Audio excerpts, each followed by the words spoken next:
নমস্কাৰ এই মুহূৰ্তত দৰ্শকসকলক স্বাগতম জনাইছো আজিৰ খন্দিয়াৰ কেইবাটাও গুৰুত্বপূৰ্ণ খবৰ দিব বিচাৰিছো মুখ্যমন্ত্ৰী ডক্টৰ হিমন্ত বিশ্ব শৰ্মাৰ পক্ষত থিয় দিছে এইবাৰ বিধায়ক অখিল গগৈ আমি জনাই আছো এটা গুৰুত্বপূৰ্ণ খবৰ হিমন্ত বিশ্ব শৰ্মাৰ পক্ষত থিয় দিছে বিধায়ক অখিল গগৈ মুখ্যমন্ত্ৰী হিমন্ত বিশ্ব শৰ্মাক চাইনিজ পাৰ্সন বুলি কোৱা কথা কাহানিও মানি লোৱা নহব এটা গুৰুত্বপূৰ্ণ খবৰ মুখ্যমন্ত্ৰী হিমন্ত বিশ্ব শৰ্মাক চাইনিজ ভাৰ্সন বুলি কোৱা কথা কাহানিও মানি লোৱা নহব এবাৰ চাইনিজ ভাৰ্সন বুলি কলে জাতিক অপমান কৰা বুজায় বুলি মন্তব্য অখিল গগৈ মুখ্যমন্ত্ৰী হিমন্ত বিশ্ব শৰ্মাৰ আটাইতকৈ ডাঙৰ সমালোচক হৈছো মই ইয়া মন্তব্য অখিল গগৈয়ে কয় যে কিন্তু মই নিজেও আজিলৈকে তেনে ধৰণৰ শব্দ প্ৰয়োগ কৰা নাই এবাৰ তেজস্বী যাদৱে যি কথা কৈছে সেই কথা ভাল হোৱা নাই বুলি মন্তব্য অখিল গগৈৰ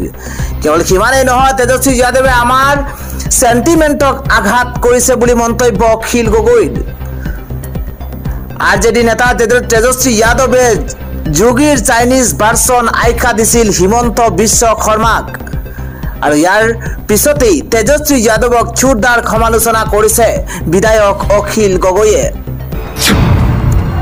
পৰৱৰ্তী আন এটা গুৰুত্বপূৰ্ণ খবৰ হৈছে কম দিনতে ধনী হোৱা বিশাল আৰু স্বপ্ননীলক আৰক্ষীৰ জালত পৰিছে অতি কম সময়তে কোটি কোটি টকাৰ গৰাকী হোৱা দুইগৰাকী স্বপ্ননীল আৰু বিশাল দুইগৰাকী এতিয়া আৰক্ষীৰ জালত পৰিছে আমি জনাই আছো এটা বিশেষ খবৰ কম দিনতে ধনী হোৱা বিশাল আৰু স্বপ্ননীল আৰক্ষীৰ জালত পৰিছে এবাৰ দামী দামী বিলাসী গাড়ী ঘৰ লৈ বিলাসী জীৱন কটোৱা বিশাল এতিয়া জেললৈ নিখাই আৰক্ষীয়ে আটক কৰিছে স্বপ্ননীল দাসক এটা গুৰুত্বপূৰ্ণ খবৰ মহানগৰ আৰক্ষীৰ জালত এবাৰ প্ৰবঞ্চক স্বপ্ননীল দাস এবাৰ বেলতলাৰ এটা অট্টালিকাৰ পৰা আটক কৰা হৈছে যুৱকজনক এটা গুৰুত্বপূৰ্ণ খবৰ স্বপ্ননীলে অনলাইন ট্ৰেডিংৰ নামত বহুতৰ পৰা কোটি কোটি টকা লুটিছিল আৰু অৱশেষত আৰক্ষীৰ জালত পৰিছে স্বপ্ননীল আৰু একেদৰেই বিশাল ফুকনেও বহুতৰ পৰা ধন লুট কৰাৰ গুৰুতৰ অভিযোগ উত্থাপন হৈছে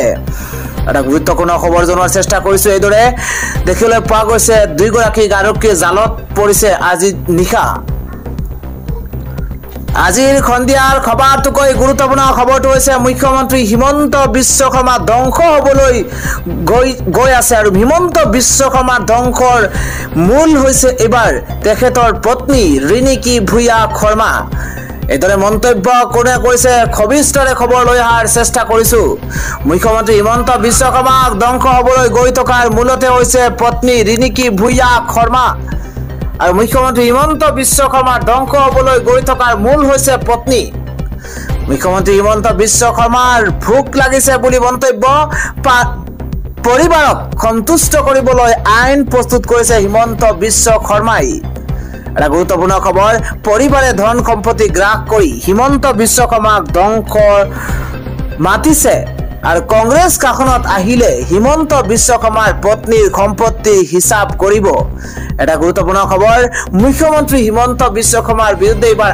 আক্ৰমণাত্মক ৰূপত অসম মহিলা কংগ্ৰেছৰ সভানেত্ৰী মীৰা বৰঠাকুৰ ৰাজ্যবাসীৰ কাৰণে সভাটোকৈ গুৰুত্বপূৰ্ণ খবৰটো হৈছে এটা ভাল খবৰ মুখ্যমন্ত্ৰীয়ে দিছে এটা ভাল খবৰ কিয়নো ৰাজ্যত পুনৰ 50,000 নিযুক্তি দিয়া হ'ব 1 লাখ নিযুক্তি ইতিমধ্যে সম্পূৰ্ণ কৰিছে চৰকাৰে আৰু তাৰ পিছতেই এবাৰ পুনৰবাৰ নতুন বছৰত আৰু 50,000 চাকৰি দিয়াৰ কথা ঘোষণা ৰাজ্যৰ মুখ্যমন্ত্ৰী গৰাকীৰ এটা ব্ৰেকিং নিউজ ৰাজ্যৰ হাজাৰ হাজাৰ চাকৰি প্ৰত্যাশী লৈ ভাল খবৰ দিছে ৰাজ্যখনৰ মুখ্যমন্ত্ৰী গৰাকীয়ে এটা ডাঙৰ খবৰ পুনৰ অসম চৰকাৰে মুকলি কৰিব 50,000 চাকৰিৰ বিজ্ঞাপন মুখ্যমন্ত্ৰী হিমন্ত বিশ্ব শৰ্মাই কৰিছে এটা বিশেষ ঘোষণা মুখ্যমন্ত্ৰী হিমন্ত বিশ্ব শৰ্মাই বিশেষ ঘোষণা কৰিছে নতুন বছৰতেই ৰাজ্যত পুনৰ 50,000 চাকৰিৰ বিজ্ঞাপন প্ৰকাশ পাব বুলি উল্লেখ কৰিছে মুখ্যমন্ত্ৰী গৰাকীয়ে শিক্ষা বিভাগ লগতে আৰক্ষী বিভাগতে এই 50,000 নিযুক্তি দিয়া হ'ব সৰ্বাধিক নিযুক্তি হ'ব শিক্ষা বিভাগত সৰ্বাধিক নিযুক্তি হ'ব আৰক্ষী বিভাগতে উল্লেখ কৰিছে আজি মুখ্যমন্ত্ৰী হিমন্ত বিশ্ব শৰ্মাই কিমানেই নহয় এডিআৰিৰ জৰিয়তেও খাঙৰি লোৱা হ'ব বিভিন্ন বিভাগক আৰু ইতিমধ্যে অসম চৰকাৰৰ নিযুক্তি অতিক্ৰম কৰিছে 1 লাখৰ ঘৰ খানাপাৰাৰ শিক্ষক নিযুক্তি সমাৰোহত মুখ্যমন্ত্ৰীয়ে জনাইছে এই কথা পৰৱৰ্তী আজিৰ দিনটো ডাঙৰ খবৰ হৈছে পলাতক অৱস্থাত আছে কোৰিওগ্ৰাফাৰ অভিনেত্ৰী সুমি বৰা। ডাঙৰ খবৰ, হঠাৎ অন্তৰ্ধান হৈ পৰিছে সুমি বৰা। মহাপ্ৰবঞ্চক বিশাল ফুকনক আটক কৰাৰ পাছতে এতিয়া সুমি বৰা সন্ধানহীন হৈ পৰিছে। বিশাল ফুকনৰ সৈতে অতি ঘনিষ্ঠ সম্পৰ্ক আছিল সুমি বৰা আৰু তাইৰ ভাতৃৰ। ইতিমধ্যে ডাঙৰ খবৰটো জনোৱাৰ চেষ্টা কৰিছো। সুমি বৰা গুৱাহাটীৰ ঘৰত ক্ৰাইম ব্ৰাঞ্চ আৰু আৰক্ষীৰ অভিযান। সুমি বৰা গুৱাহাটীৰ ঘৰখনত এতিয়া আৰক্ষী অভিযান চলাইছে। এই অভিযানৰ প্ৰমাণ পাই মোবাইল অফ কৰি হঠাৎ অন্তৰ্ধান হৈ পৰিছে সুমি বৰা। আৰু মহানগৰৰ শীৰ্ষ বিষয়াৰ নেতৃত্বত চলিছে সমগ্ৰ অভিযান। আৰু বিশাল ফুকন, সুমি বৰা আৰু তাইৰ ভাতৃয়ে খুলিছিল এটা মেডিচিন কোম্পানীও। আৰু পাৰ্চেলিয়া নামৰ মেডিচিন কোম্পানীত ধন বিনিয়োগৰ অজুহাত দেখুৱাই বিশাল ফুকনে। আৰু বিশাল ফুকন আটক হোৱাৰ পাছতে সুমি বৰাৰ পলায়ন এতিয়া সমগ্ৰ ঘটনাক এক ৰহস্যৰ আৱৰ্তত সোমাই পৰিছে।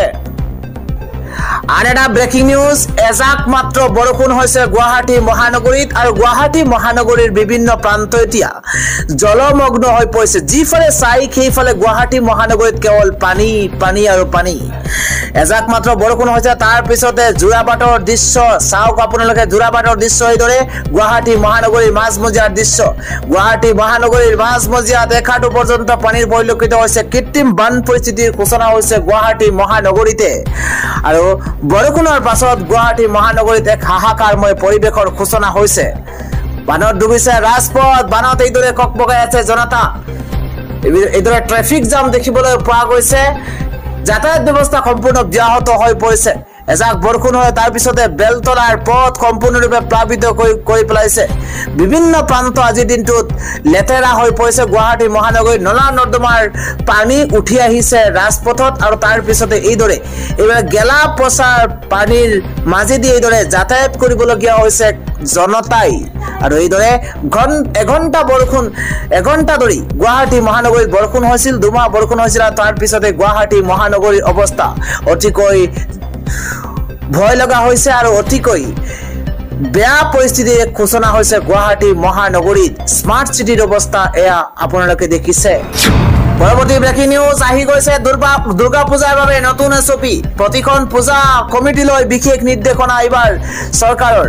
দুৰ্গা পূজাৰ বাবে আহি গৈছে নতুন এছঅপি। ব্ৰেকিং নিউজ, 10টাকৈ নিয়ম মানিহে এইবাৰ দুৰ্গা পূজা কমিটিয়ে মানি চলিব লাগিব। আৰু প্ৰতিখন পূজা কমিটিয়ে ডিচিপিৰ অফিচৰ পৰা ল'ব লাগিব অনুমতি। এবাৰ সেৱা সেতুৰ এপৰ জৰিয়তে পূজা আয়োজনৰ বাবে ল'ব লাগিব অনুমতি। নিশা দেৰিলৈকে কোনো পূজা কমিটি অনুষ্ঠিত কৰিব নোৱাৰিব সাংস্কৃতিক অনুষ্ঠান। প্ৰতিখন পূজা মণ্ডপত থাকিব লাগিব চিচিটিভি। কেতবোৰ নতুন নিষেধাজ্ঞা দিয়া হৈছে, নতুন এছঅপি জাৰি কৰা হৈছে। পূজা মণ্ডপত আঁৰিব লাগিব আৰক্ষী আৰু অগ্নিনিৰ্বাপক বাহিনীৰ জৰুৰীকালীন নম্বৰ।